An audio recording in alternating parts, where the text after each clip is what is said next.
for the release of one of my books. That is one of the parts of my chapter of as a writer. Well, uh, I used to be a reader first, and whenever I used to read, I used to think, why can't I write? This was my childhood dream, which came true many years later. Uh, and there are many milestones. I'm just going a little off here and there, but I just want to give you a few of the stepping stones which has brought me to this place today.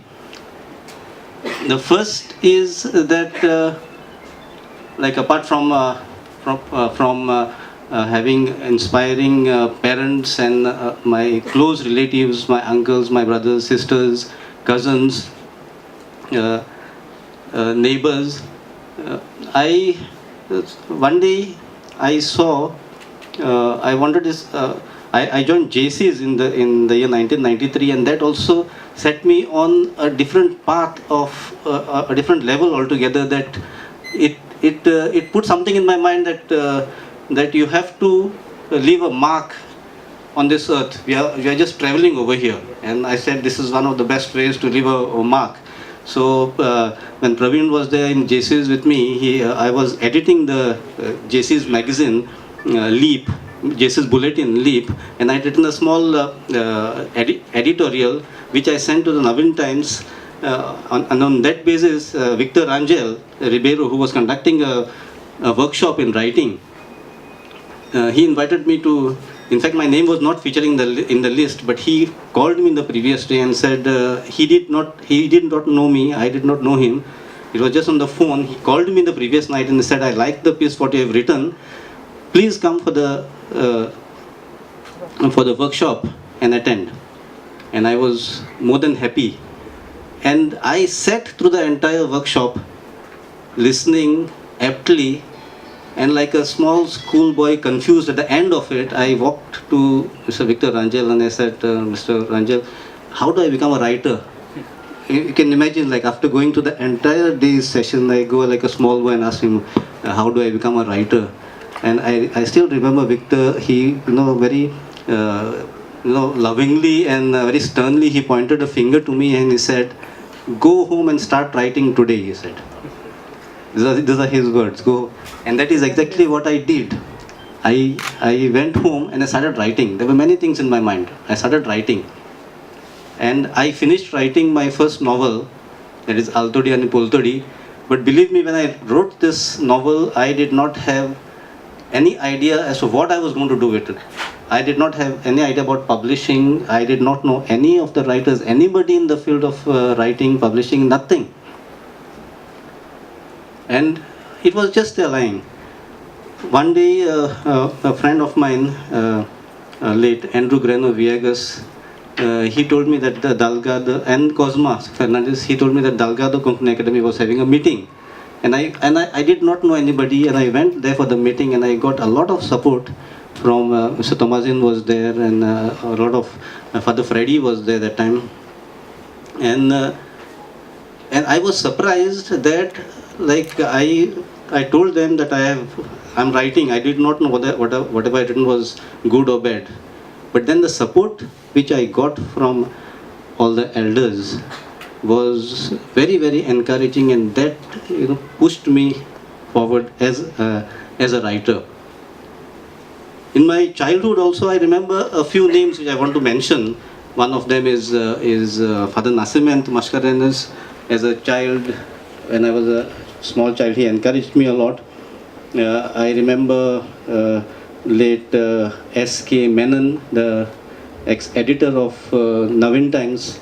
I remember him because of a very significant change which he brought in me, that he was known as Cyril Dikun is over here. He will vouch for me that he was a brigadier army man, very strict, and he was a no-nonsense person, and he wanted discipline. And I was very young. I was just in the 8th standard when I was working for Navin Times along with my father. And I used to stutter. Before that, I used to stammer. I could not speak without stuttering. And Mr. Menon was friendly to he was like my father. So my father told him that my son can draw and paint and all. So my father, Menon told my father to send him to me with his drawings. And I had this image of him as a dictator, sort of very strict person, and I was like very scared. But I picked up courage, I walked into his cabin, and the moment I opened his door, I saw a smiling Menon. Just the opposite image of what I had got in my mind of Menon. And I was speaking to him without stuttering. That was a turning point, another turning point. And that was the last time I stuttered actually. So, and along that came JCs, along that came the Mustard Seed Art Company, Miss Isabel Vaz, then a whole lot of other events in my mind, in my life, my marriage. In fact, I teasingly tell my wife Louisa that had you imagined that you would one day you would be referred to as a wife of a writer, and she tells me it is because of me that you have become a writer. Yeah, it is true. She's another, like, to have a good, a very understanding wife, and equally understanding in-laws also is a very important aspect in the man's life. I've realized this. Very encouraging. And the first book I've written is I used to live in Sankili that time, is on their dining table. And that time, the dining table is still there. It has become old, and I've told them not to sell. Even if you're selling it, I'm going to buy it, because it's a very historic dining table for me.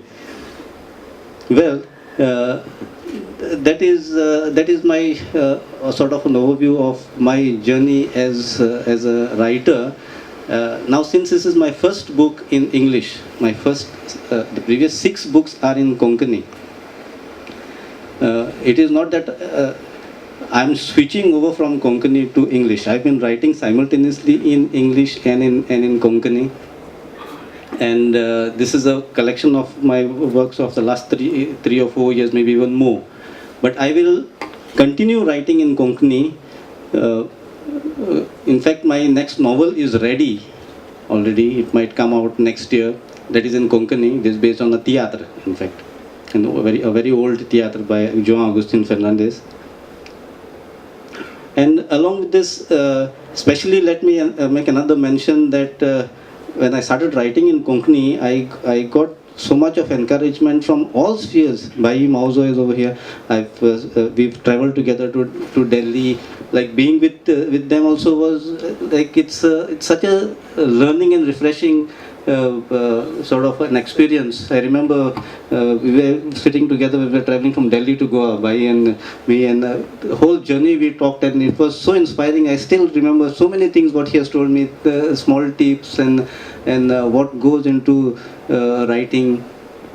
Tomazin Bab is always encouraging, always, right from day one since I've met him. Anekite fudle asa kide tuje begin, like, he's always inspiring, like story asa that, and not only in writing but even other spheres. Mr. Bonaventure de Pietro, he's not over here. He was also another person who encouraged me a lot. And Frederick Noronha is here. Frederick, yeah, he's somewhere behind. Frederick is another person also who is so encouraging. He's the one who helped me to upload my story, one of my novelettes, in audio form. It is on the net, and it is the first ever Konkani novel to be, it's an ebook, sort of an audio book. You can listen to it on the net, and it has got a very, very good response to it. So much to say, but I'm a little nervous also, because this program has to go on. My book has to be released. So I thank you so much for coming here to witness the book release. Thank you very much.